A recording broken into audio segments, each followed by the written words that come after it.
best ways forward for our community. However, though, I just had a question in regards to, yeah, we could practice group economics. That's a great thing. I love it. But then what happens when our group is fully functioning by ourselves and we're living in Africa all beautifully as the indigenous people have always been living off the land, living freely, until somebody comes and changes the game and has a whole new agenda and says, oh, well, now you have to play by these rules and this random stuff, because quite frankly, that's what the indigenous people have always done. Look, I'm from I'm living in Canada right now, and yeah, the indigenous people have always been living off the land, living beautifully in harmony with nature and everything. And then here comes some random people who are like, you have to live this way now. And so my fear is that same thing is going to continuously happen unless we address that shift and that change that constantly happens every few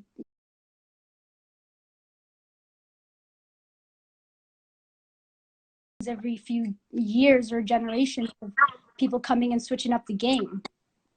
You have a lot of fear in it.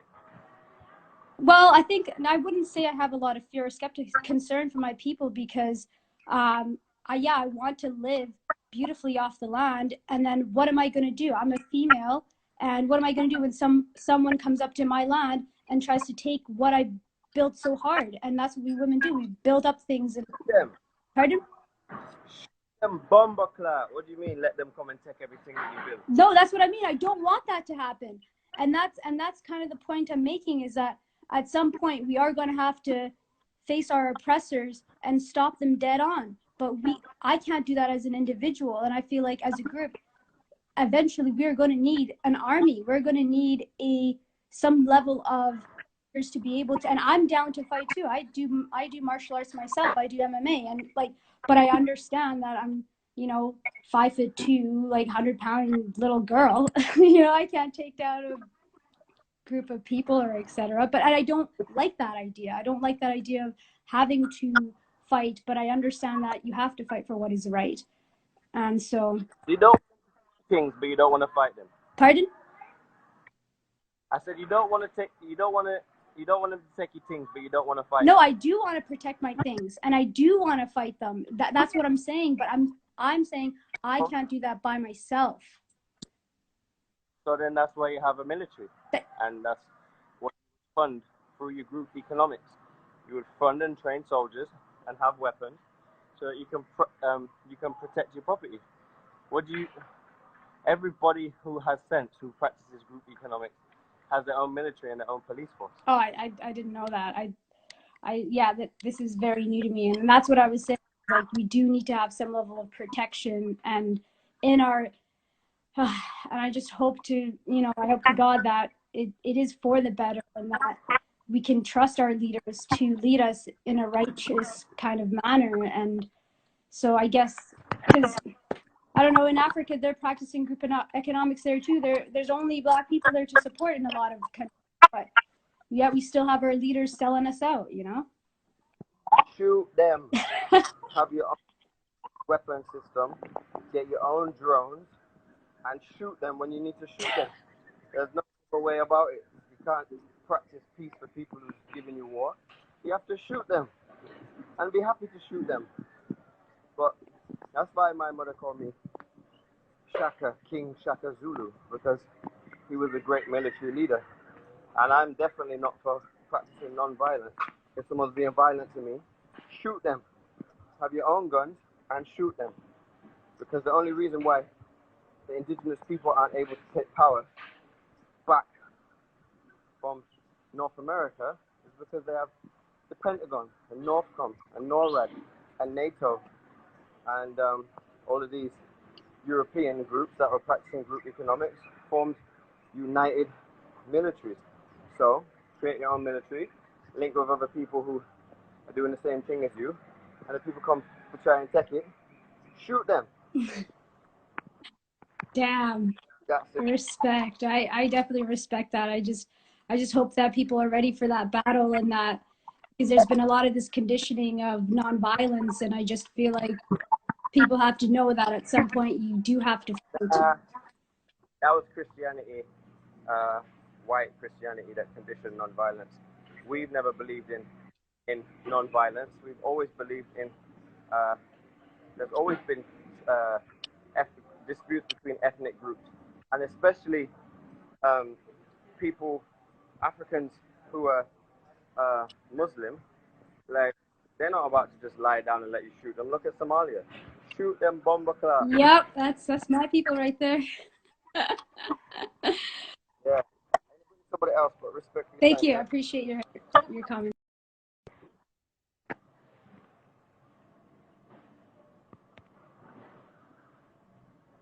See me, I say?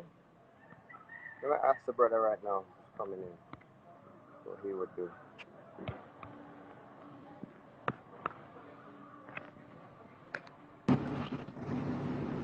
Honestly, my daughter made me a better man. Yo, what's going on, man? She made me a better man because somebody comes to land and everything. What do you do? I'm at work right now. My bad, man. I'm driving truck. No, I said if somebody tried to come and take your land and take everything that you build, what are you gonna do? I'm sorry, I can't even hear the question. What was that again? I'm sorry. I said if somebody comes to take your land and steal everything that you build, what are you gonna do? Well, I'm gonna definitely fight to get it back. That's a like instinct, a natural instinct that I would definitely have to, come up with an instant plan. I wouldn't know right off the bat, but I would definitely fight to get it back. I know that for sure.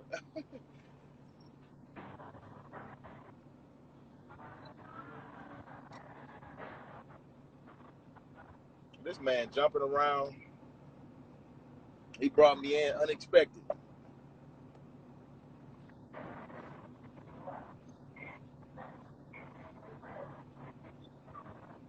I'm looking at the comments. He caught me off guard. When he said they asked me a question, I had already a question in mind. You tell me that you would take your land back.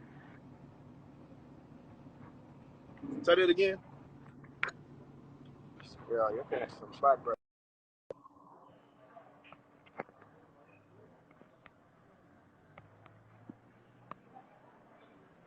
Yo, you lying here. Let me tell you this one time. When I'm working out, I'm talking to you in between my workout. So respect that or leave the chat. Nobody asked you to be here. I'll come back and speak to people, so make sure your connection is good. I'll come in here and try and vex me. I wish some of you will come and try and talk a whole heap. In the ring. You see the ring there? We get it cracking in that ring. Tell me I'm rude. You will see rude. Yo. Hello.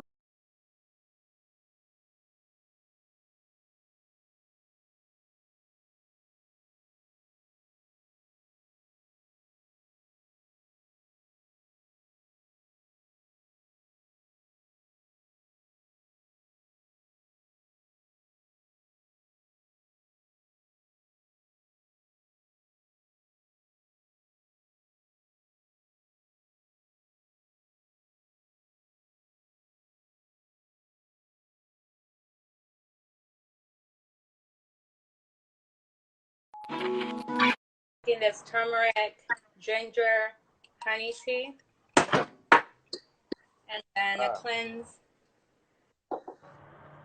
And then I have my.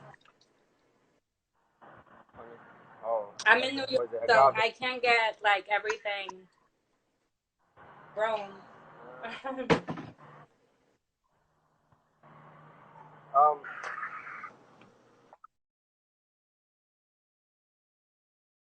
Also, I was giving you a heads up. I'm starting a tea company. A tea? I love tea. I got like my tea cup over here. So I used to have these teas over here. But the good thing about this tea is that it's not bleached. It's very natural. So compared to these ones are no good because they've been bleached. So is this how your teas are? My tea company will be loose leaf tea and pyramid tea bags. Pyramid? So shaped like a pyramid. Oh, nice. Oh, I like that. Yeah, I try to like get everything like organic and healthy and just trying right now. Where you from? Where you from? I'm from Dominican Republic. The Dominican Republic? You know much about Dominicans? Yeah, but I know more about Haitians. Yeah, I like Haitians. I mean, there's a big history, yeah. The Dominican Republic government doesn't like Haitians. It's very sad. It's a very sad situation, but I'm not lying. Puerto Plato. So you're living in DR right now? I live in New York. Upstate. What's New York like? Like a prison state right now? Not for me. I live in upstate, so I run, and it's very green where I live. I don't live in the city.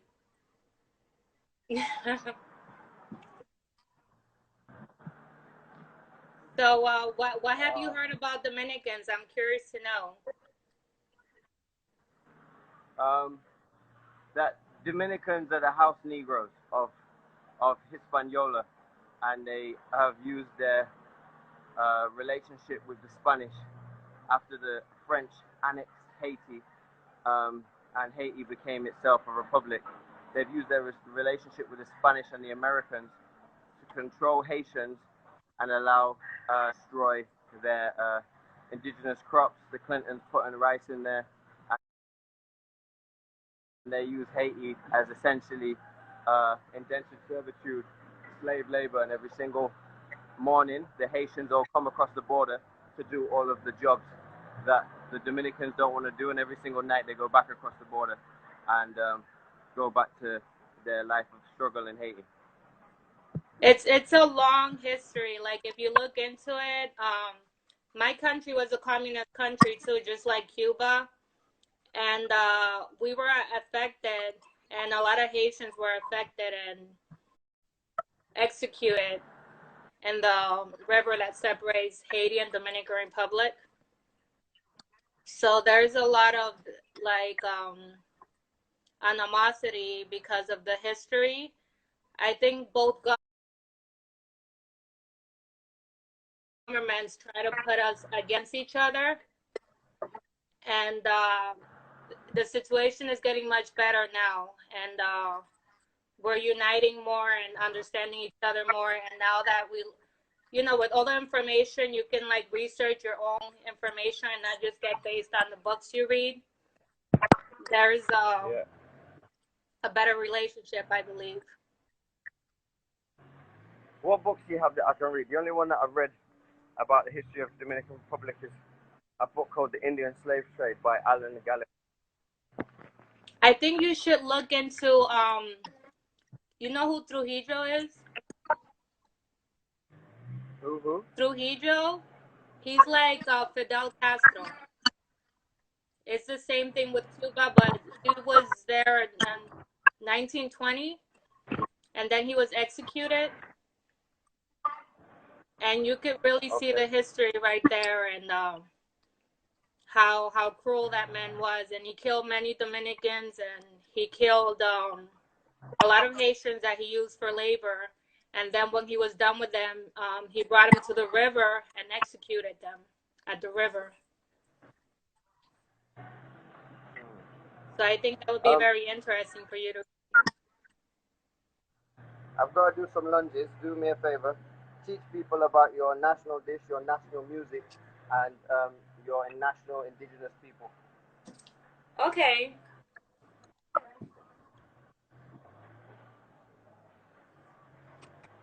It's not that we don't think we're black. It's that our country was communist, and our leader used to, like, I'm from Puerto Plata,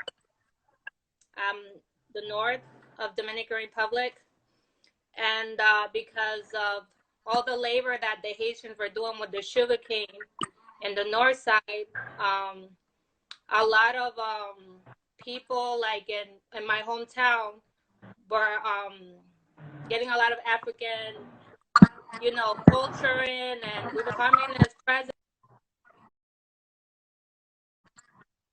started bringing Arabs and immigrants from other countries so they can lighten the skin in certain areas of Dominican Republic where we were getting darker.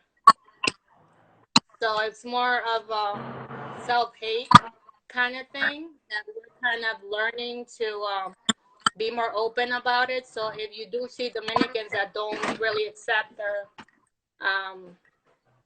their background, is more because of history.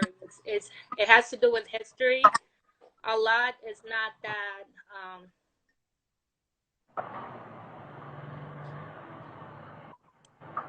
maybe. What Yeah, did you that's say true. your national dish was? I'm sorry? I said, what did you say your national dish was? National is rice, beans. It's funny you say that because I actually made some beans right here, you see? What's the name of the dish? La bandera. It means the flag. It's rice, beans, salad. I'm a vegan, so I don't eat meat, so you would say chicken on the side. I believe in one of the other islands it's called the dish is called Cristianos or something. Cristianos, yeah. Yeah, you've had that? That's good. No, but you know the dish. It has a religious historical connotation, and the dish was named after the war between the Moors and the Spanish. When the Spanish and the Portuguese kicked the Moors out of Spain and Portugal, because the Moors ruled Spain and Portugal for 700 years. That's why they were Muslim countries for 700 years. They named the dish, the rice, symbolizing the Cristianos or the white people, and the beans symbolizing the Negros or the Moors, and that was the name of the dish was commemorate that war. Wow, that's very interesting. I guess the beans is like bread, like our flag. It's like red beans, one of the national dish. But the beans I make are not very traditional. I try to use like natural ingredients and not use like too much seasoning. Give me 1 second. This is what I put in the beans. I blend a bunch of like greens and spices and peppers, garlic, and I just put it in my beans, and it's very good actually. So what, we're coming to your house to eat? Please come. Nah, I'm not eating cooked food. You're not eating what?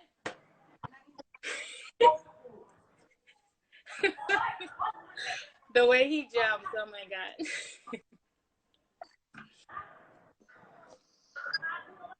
So he say he doesn't eat cooked food? Is that what he said? I got this.